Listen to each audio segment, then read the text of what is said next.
大家好，我是李华杰。本期主要内容讲的是镜头的分类和焦距的原理。前面讲到，发明相机的聪明人解决了成像距离和聚焦的问题后，又开始发现拍摄距离的问题。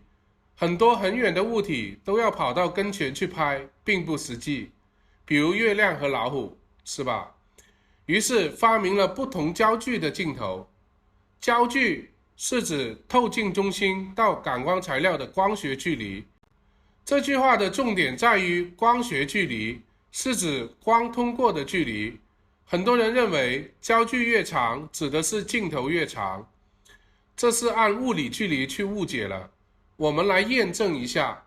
这是一支70到200毫米焦距的镜头，我们旋转变焦环，会发现70端和200端镜头的外观长度没有发生任何改变。再来看，这是一支2470的镜头，我们从24端旋转到70端，结果发现70端镜头的长度是短的，24端镜头的长度是长的。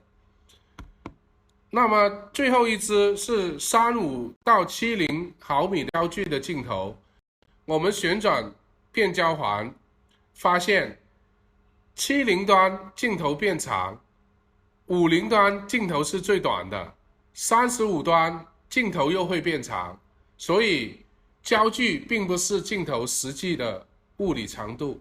镜头焦距的数值是根据135标准画幅底片的成像尺寸来制定的，小于这个尺寸的半画幅，取景等于从原来的半身照变成了大头像，相当于焦距加长了。因此，半画幅相机的实际焦距是镜头焦距乘以 1.5 倍，而大于这个尺寸的中画幅要除以对应底片尺寸的数值，才是它的实际焦距。认识了焦距，我们来看一下镜头的分类。镜头可以分为定焦镜头和变焦镜头。定焦镜头的焦距是固定的，只用考虑对焦，而变焦镜头同时需要考虑对焦和变焦，因此工艺更为复杂，所以成像品质不如定焦镜头。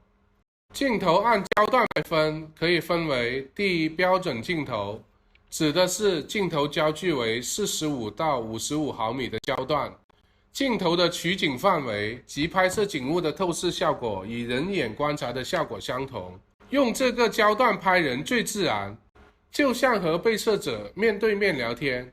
由于拍摄距离比较近，也可以很好的调动被摄者的状态进行互动。第二，广角镜头是指焦距为28到35毫米的镜头，由于取景范围广，镜大圆小，透视效果强，因此空间感强。我们来看一下它的原理。广角和长焦镜头对比，由于广角镜头取景范围广，前面的球占画面的1/3，后面的球占画面的1/6，记录在底片上就是这样的透视效果。而长焦镜头，前面的球占画面的1/2，后面的球占画面的1/3，反映在底片上就是这样的效果。由于镜大圆小的透视原因，明显广角镜头拍的球和球之间的距离感觉很远。我们在拍风光的时候，如果只拍远处的风景，那画面就比较平淡。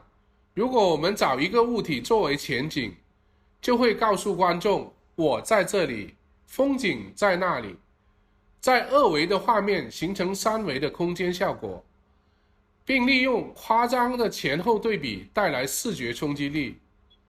比广角镜头更广的16毫米或以下焦段称为超广角镜头，还有鱼眼镜头，能进一步的夸张透视效果，近的东西越大，远的东西越小。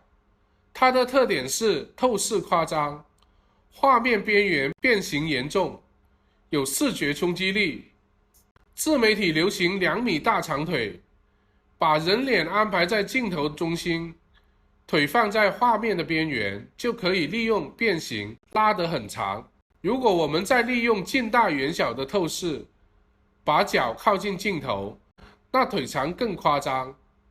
鱼眼镜头取景范围更广，仿佛地球都显小。长焦镜头是指焦距在200毫米以上，画面取景范围窄，主体成像大，能把远处的物体拉近，适合拍月亮、野生动物、荷花、鸟、体育运动等远处或不想被打扰的物体。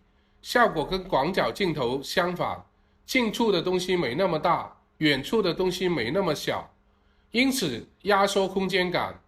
还可以用来强调对抗，比如说体育运动，两个人本来有一定的距离，用长焦镜头一压缩，好像他们就要撞上了，强调这种紧张的感觉。人像镜头是指中焦镜头，镜头焦距在70到105毫米。这个焦段对于摄影爱好者的优势在于，成像比例大，主体突出，容易排除杂乱的背景，成像不易变形，景深小，虚化背景。碰巧这些都是有利于拍人的因素。这些镜头我们放在一起更容易去理解。镜头焦距数值从16毫米到400毫米的焦段，焦距越短，拍摄视角越大，景深越大，近大远小透视效果夸张，畸变越大，空间感就越强。焦距越长，拍摄视角越小，景深越小，透视效果变形越小，空间感越平。最后我们来看一下附加滤镜。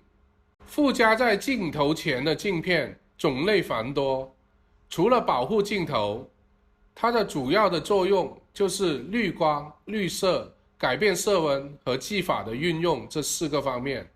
随着数码时代的发展，电脑技术的提升，许多滤镜的效果被 PS 数码后期轻易取代，因此商业摄影领域用得较少。最常用的是保护镜头的 UV 镜。在商业拍摄中，焦距选择的依据是根据摄影师想要达到怎样的透视效果进行选择。客户发来的角度确认图片往往是自己使用手机拍摄的，因此是广角大透视的效果。我们需要和客户确认拍摄的效果需要变形还是需要不变形。但实际中看到很多摄影师懒得走动，拍摄距离定下以后，以主体在画面中成像大小去变焦，直到主体的大小合适，而不去管透视和变形。为了碎银几两，为了三餐有汤。